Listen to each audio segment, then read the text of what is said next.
ketika keduanya tetap headstrong ya, tidak mengalah dan tetap kemudian berusaha untuk mencapai maximalist approach. Ini sampai kapanpun ya konfliknya tidak akan selesai dan ini akan menjadi konflik yang menggantung seperti apa yang terjadi misalnya di Korea Utara dan Korea Selatan. Saudara Presiden Amerika Serikat Donald Trump kembali melontarkan ultimatum keras kepada Iran. Trump menegaskan Washington hanya memiliki dua pilihan, yakni mencapai kesepakatan dengan Teheran atau menyelesaikannya lewat operasi militer. Untuk membahasnya, kita akan berbincang bersama Aisyah Kusuma Sumantri, peneliti Indo-Pacific Strategic Intelligence, dan Evata Filomeno, dosen ilmu politik Universitas Udayana. Selamat malam, Mbak Aisyah, Mas Evata.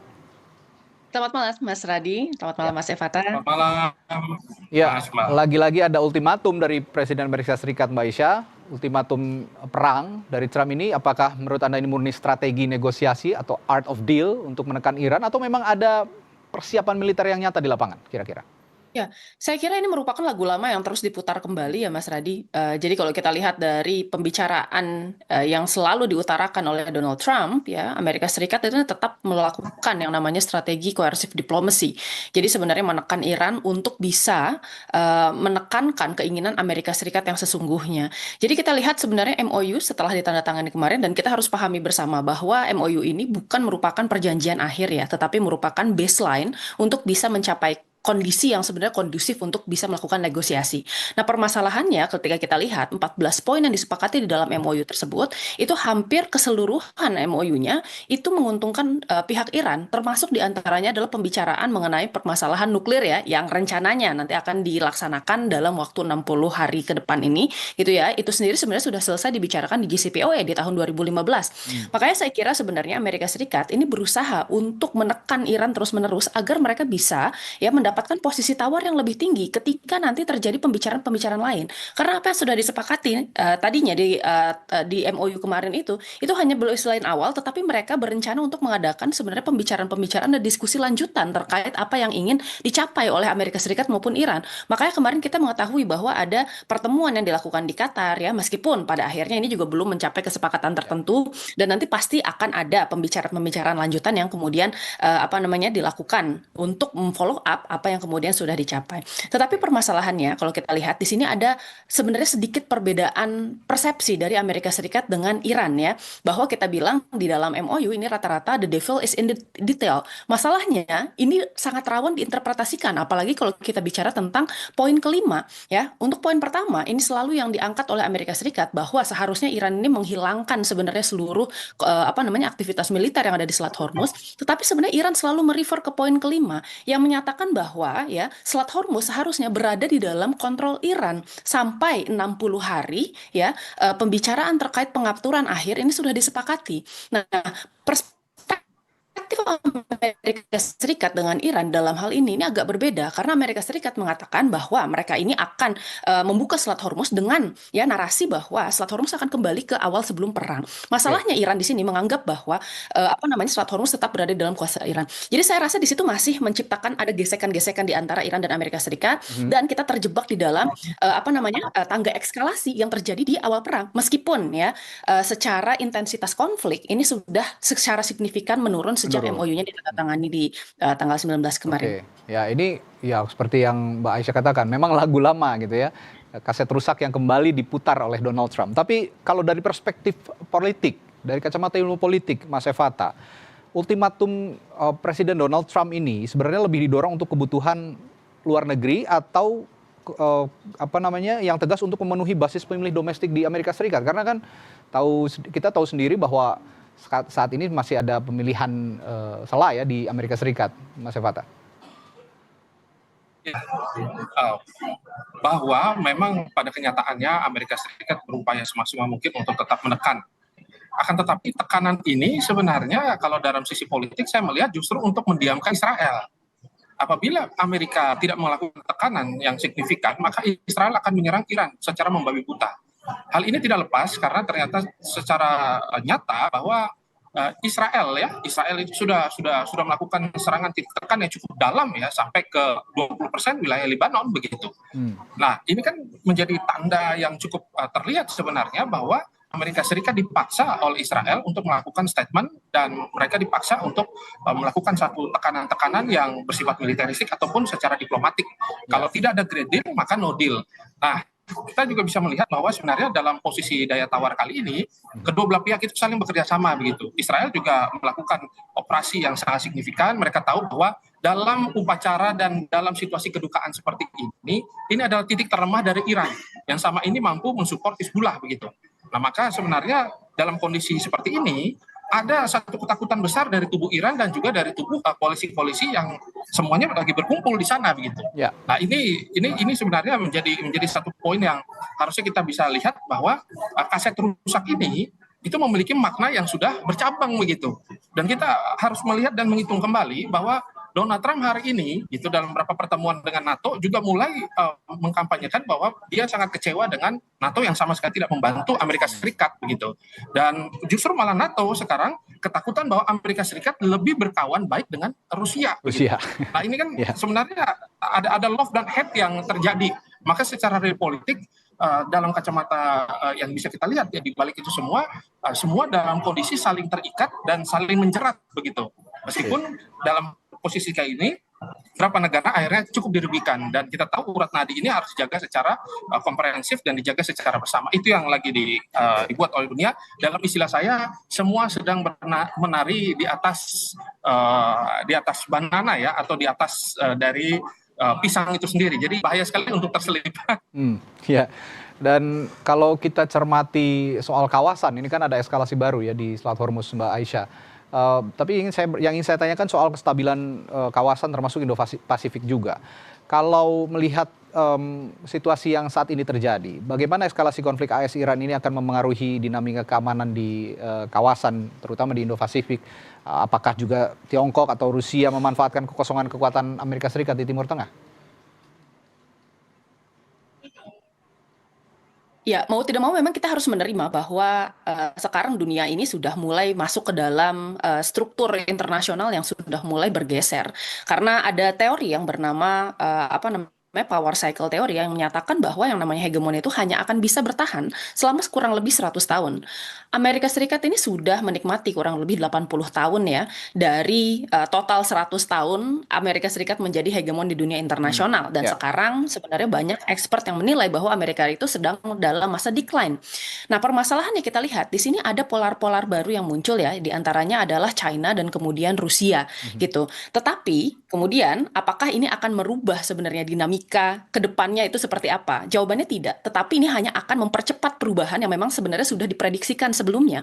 Memang expert banyak yang menilai bahwa saat ini China ini akan menjadi kekuatan revisionis baru. Kemungkinan besar dalam studi trajektori yang ada, China ini akan menutup power parity atau perbedaan kekuatan antara Amerika Serikat dengan China dari segi ekonomi di tahun 2035. Kalau dari segi militer, kemungkinan besar itu akan tertutup di tahun 2045. Nah, ini kan cukup menarik kalau kita lihat, karena sejauh ini China pun ini masih wait and see di dalam konflik Iran. Yes, jelas secara DNA politik dia mendukung Iran ya dari segi politik, lalu kemudian dari segi kemudian dukungan militer bawah tangan gitu ya. Sorry, bukan militer, tetapi mungkin dari segi intelijen ya. Nah, tetapi kalau kita lihat di sini sebenarnya ada juga Rusia ya, Rusia yang kemudian kekuatannya ini besar di kawasan Eropa. Meskipun memang secara polar di dunia global Rusia ini tidak bisa dilihat sebagai belum bisa dilihat sebenarnya sebagai kekuatan yang memiliki pengaruh di ranah global. Nah, ini kan cukup menarik kalau kita lihat bahwa nanti memang akan ada pergeseran. Nah, dengan Amerika Serikat sekarang terlibat di dalam konflik Iran ini dan kondisi menjadi semakin kompleks, sekarang kita tahu bahwa Amerika Serikat ini sudah menghabiskan kurang lebih sekitar 50% dari total stockpile misalnya. Lalu kemudian itu juga menyebabkan adanya imperial overstretch atau kesulitan Amerika Serikat di dalam menjaga presence-nya di kawasan-kawasan yang kritikal bagi kepentingan Amerika Serikat. Di antaranya adalah kawasan Indo-Pasifik dan kemudian kawasan Eropa. Semua perhatiannya itu tersedot di kawasan Timur Tengah, yang mana sebenarnya kepentingan utama yang ada di Timur Tengah itu bukan kepentingan Amerika Serikat, tetapi kepentingan dari ya sahabat baiknya, yaitu adalah Israel. Nah, ini menarik kalau kita lihat di sini, karena ketika hal ini terjadi, ya apa yang kemudian terjadi di Timur Tengah ini menjadi sebuah akselerasi sebenarnya bagi China untuk bisa menutup tadi perbedaan kekuatan antara Amerika Serikat dengan China dan bahkan dengan Rusia to some sort of extent, Mas. Oke, saya bertanya ke Mas Evata soal selain yang menarik di Amerika Serikat internal politiknya dan hubungan yang saling tarik menarik antara Iran dan Amerika Serikat, tapi di internal politik Iran sendiri, ada dinamika yang juga harus diantisipasi dan diamati juga sepertinya oleh Amerika Serikat dan juga dunia internasional termasuk di kawasan. Internal antara faksi garis keras dan moderat, politisi-politisi yang ada di internal pemerintahan Iran. Bagaimana kira-kira mereka ini merespons ancaman langsung dari Donald Trump yang saat ini juga yang dikatakan Mbak Aisyah tadi kaset rusak dilontarkan kembali di muka publik? Baik, tentu dalam tim negosiator yang mungkin kita bisa kaitkan dengan kelompok-kelompok moderat ya, yang percaya bahwa ke depan kesepakatan adalah sesuatu yang cukup penting. Itu dengan kelompok-kelompok konservatif yang berharap bahwa harus ada garis merah, harus ada peperangan secara terus-menerus. Ya. Tetapi tentu peluang yang sebenarnya mereka hitung begitu. Ketika kita lihat Iran mencoba semaksimal mungkin untuk membuka ruang-ruang dialog, ini tanda bahwa sebenarnya sudah ada komunikasi back channel dengan Amerika Serikat yang sudah berjalan dengan sangat tidak maksimal meskipun ya, tetapi hal tersebut menjadi tanda bahwa apakah memang betul nanti ke depannya akan ada kesepakatan atau tidak. Nah, ini yang sebenarnya lagi digodok dari kedua belah pihak. Dan kita tahu bahwa kedua belah pihak ini berharap agar ada relaksasi yang terjadi di Selat Hormuz. Kita bisa melihat bahwa Amerika juga mengalami kerugian dan beberapa catatan membuktikan bahwa perang kali ini malah menguntungkan Cina secara ekonomi ya dan juga secara pengaruh kawasan. Nah, maka dari kedua belah pihak sebenarnya mereka berharap nanti ke depannya akan ada satu titik-titik poin yang bisa disepakati. Selain terkait dengan masalah nuklir, ya terkait dengan bagaimana stabilitas dan juga keamanan ya serta pengakuan itu sendiri. Nah, maka dalam secara pragmatis begitu kita bisa melihat sebenarnya Iran juga memainkan argumentum ad populum ya. Jadi ketika masyarakat itu berkumpul, mereka meneriaki bahwa death to Israel, death to Amerika, mereka harus melakukan perlawanan dan sebagainya. Ini menjadi bukti juga bahwa Mustafa belum kehilangan power begitu. Yeah. Apakah Mustafa nanti hadir atau tidak hadir tidak jadi masalah karena Mustafa sendiri berharap agar semua aspek yang ada ini berjalan. Karena yang mereka ingin tingkatkan itu adalah kemungkinan-kemungkinan yang ada. Nah, ini yang sebenarnya cukup menarik untuk dilihat dan kita tahu bahwa dalam sistem pemerintahan Iran, mereka harus berpikir juga secara pragmatis. Mereka tidak bisa terus-terusan mengkampanyekan perang itu menjadi salah satu opsi yang paling bagus. Ditambah dengan bukti-bukti data intelijen yang dimiliki bahwa Iran juga mengalami kerusakan yang cukup hebat. Tetapi ada fakta yang cukup menarik bahwa data intelijen yang disuplai ke Donald Trump juga ini beda-beda begitu. Jadi kadang-kadang Donald Trump di satu sisi bisa kebingungan juga antara memang betul apakah nanti akan ada great deal, good deal, atau jangan-jangan dia melakukan satu opsi yang cukup salah. Nah, maka Israel dalam kondisi tersebut hajar terus. Nah, ini yang membuat situasi akhirnya menjadi cukup pelik. Hal ini diperburuk lagi dengan datangnya utusan khusus dari Vladimir Putin dan mengatakan bahwa ingat Selat Hormuz ini sama seperti nuklir, bahwa jangan pernah Anda nanti ke depannya melakukan deal yang cukup merugikan Selat Hormuz. Dan hal-hal tersebut yang akhirnya menyebabkan semua pihak jadi cukup panas lah ya, untuk melihat hal tersebut. Oke. Berbicara konteks upaya damai, saya terakhir bertanya ke Mbak Aisyah yang saat ini juga masih dalam tanda kutip deadlock begitu ya. Awalnya di Pakistan, lalu sempat ke Qatar dan sekarang ingin kembali ke Pakistan. Upaya damai ini akan diselenggarakan atau dilangsungkan. Tapi kira-kira jika kedua belah pihak sama-sama masih keras kepala gitu ya, dalam tanda kutip, dan juga apakah skenario jalan buntu yang berkepanjangan ini justru lebih berbahaya daripada perang singkat, Mbak Aisyah? Ya, sulit Mas, karena kalau kita lihat di sini sebenarnya ada beberapa resiko yang harus diambil ya. Dan ini kan sebenarnya kalau kita lihat dari segi hitung-hitungan, ini ada yang namanya chicken game theory gitu. Yang pertama ya, kemungkinan yang akan mereka ambil adalah ketika keduanya tetap headstrong ya, tetap tidak mengalah dan tetap kemudian berusaha untuk mencapai maximalist approach. Ini sampai kapanpun ya, konfliknya tidak akan selesai dan ini akan menjadi konflik yang menggantung seperti apa yang terjadi misalnya di Korea Utara dan Korea Selatan. Nah, secara fundamental meskipun sudah ada MOU gitu ya, tidak akan ada hal yang berubah, mungkin intensitas konfliknya saja yang berkurang, tetapi ya permusuhan di antara Amerika Serikat dan Iran ini akan terus berjalan dalam jangka waktu yang panjang. Dan saya yakin sebenarnya dalam kondisi ini Amerika Serikat tidak menginginkan hal ini, terutama karena Amerika Serikat ini harus menghadapi sebenarnya the rise of other polar seperti yang tadi kita bahas, seperti misalnya China dan Rusia gitu ya. Lalu yang kedua, ini adalah ketika kedua belah pihak, ini yang satu mengalah dan yang satunya lagi kemudian tetap menerapkan maximalist approach. Ini yang dihindari.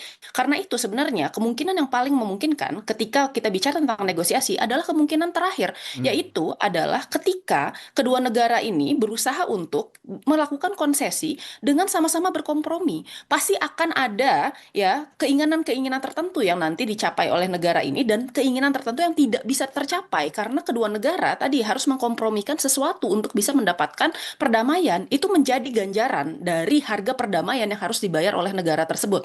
Nah, masalahnya untuk Iran sekarang kan mereka merasa sedang di atas angin, sehingga kemudian ini sulit untuk bisa melakukan kompromi. Mereka mau menekan nih sampai sejauh mana kemudian maximalist approach mereka ini bisa didengarkan oleh Amerika Serikat. Sementara di sisi lain Amerika Serikat saat ini secara strategis ini nggak punya banyak opsi. Apalagi tadi Mas Evata bilang ini ada tekanan dari Israel. Tapi selain dari Israel sebenarnya betul ada tekanan dari dalam negeri juga. Karena sebenarnya di satu sisi sebenarnya tekanan dari hawkish Amerika Serikat terkait Donald Trump untuk memenangkan perang ini juga sangat besar karena mereka juga mendapatkan tekanan dari Baik. AIPAC dan juga kemudian lobby-lobby Zionis. Nah, selain itu kemudian kita lihat juga dari masyarakat, dari Kongres ini semuanya menekan. Ya. Saya kira sebenarnya Iran sekarang memanfaatkan ya masalah pemakaman Ayatollah Khamenei Ayatollah Ali ini Khamenei. sebagai salah satu jalan yang mereka bisa Ya, oke. dapatkan gitu. Menunjukkan bahwa Iran ini masih punya teman dan kemudian menunjukkan juga bahwa sebenarnya ya ada flagship rally around Baik, the flag baik. here atau persatuan di antara masyarakat Iran. Ya, sepertinya Iran juga saat ini masih sedang berkonsentrasi untuk puncak pemakaman mendiang Ayatollah Ali Khamenei pada 9 Juli mendatang, dan kita nanti lihat kabarnya juga juru runding dalam perundingan antara AS dan Iran ini juga akan diganti katanya. Apakah ini berdampak pada kebuntuan perundingan, kita akan nantikan. Terima kasih.